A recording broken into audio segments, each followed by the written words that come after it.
अस्सलाम वालेकुम स्टूडेंट्स, मेरा नाम ज़ैन अज़ीम है। आज से मैं आपको क्लास 9 की मैथ्स पढ़ाऊंगा। हम सबसे पहले यूनिट नंबर 1 से शुरू करेंगे, जिसका नाम है मैट्रिसेस एंड डिटर्मिनेंट्स। तो सबसे पहले हम इसके इंट्रोडक्शन पे आ जाते हैं।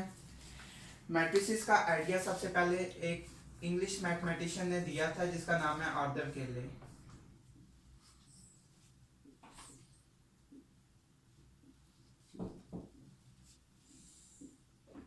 इसने 1828 के अंदर आइडिया दिया था।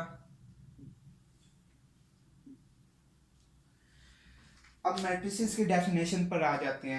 अ रेक्टेंगुलर अरे और formation of collection of real numbers से 0 1 2 3 4 such as 1 2 3 7 2 0 and then enclosed by bracket is said to be matrices। जब भी हम कुछ रियल नंबर्स को लेट्स से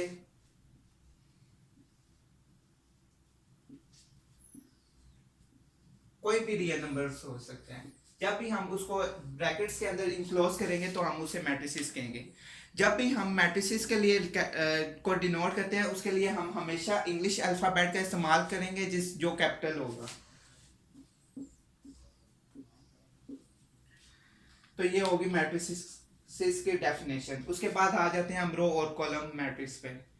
रो मैट्रिक्स उसको कहते हैं जब जो भी इंट्रीज प्रेजेंट हो हॉरिजॉन्टल वे में, मतलब लेफ्ट से राइट या राइट से लेफ्ट, उसे हम रो मैट्रिक्स कहते हैं। फॉर एग्जाम्पल,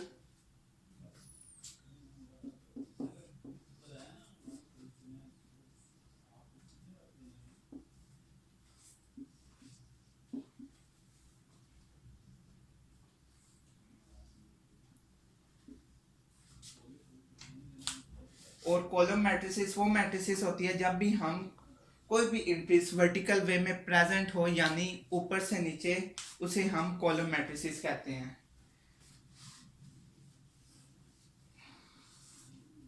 फॉर एग्जाम्पल,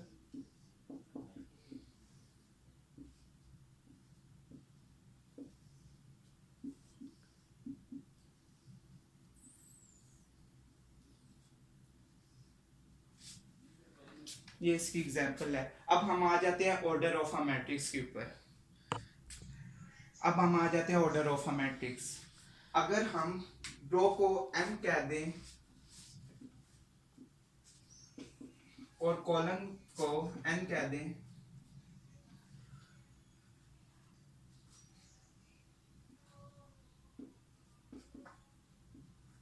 तो इसका जो ऑर्डर बनेगा वो हो जाएगा m/n।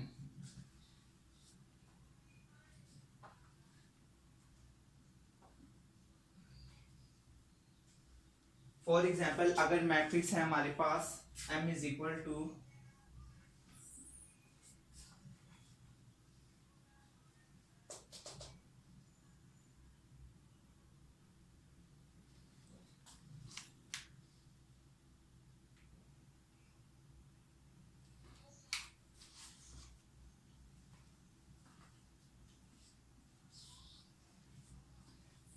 अब m का मतलब है रो। इसके अंदर कितनी रो है?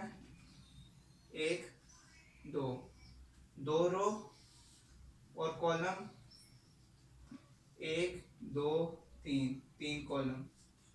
अब उसके बाद अगर हम n एक और एग्जांपल ले लेते हैं, n इज इक्वल टू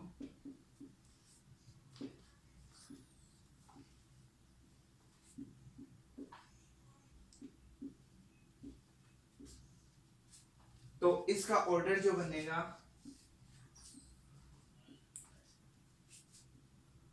इसकी रो कितनी है?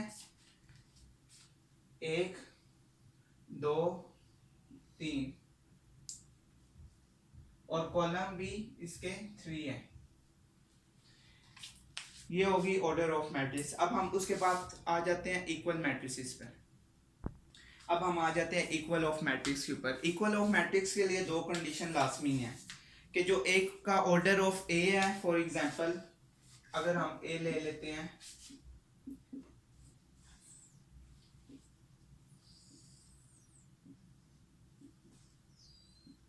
और ऑर्डर ऑफ बी,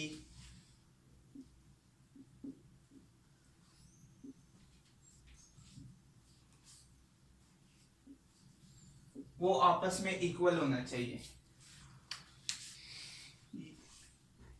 दूसरी कंडीशन ये है कि इनकी कोरेस्पॉन्डिंग इंट्रीज भी आपस में इक्वल होना चाहिए। फॉर एग्जांपल अगर ए की 2 रो हैं तो बी की भी 2 रो होनी चाहिए, और अगर ए का 2 कॉलम है तो बी के भी 2 कॉलम होने चाहिए।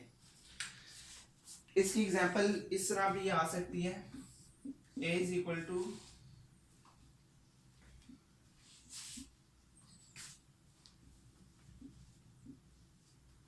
और बी इज इक्वल टू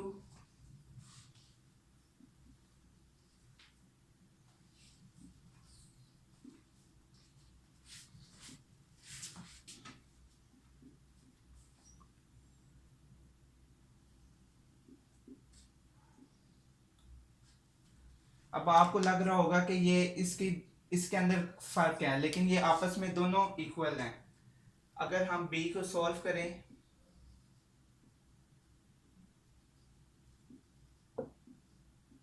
तो ये ए के इक्वल है।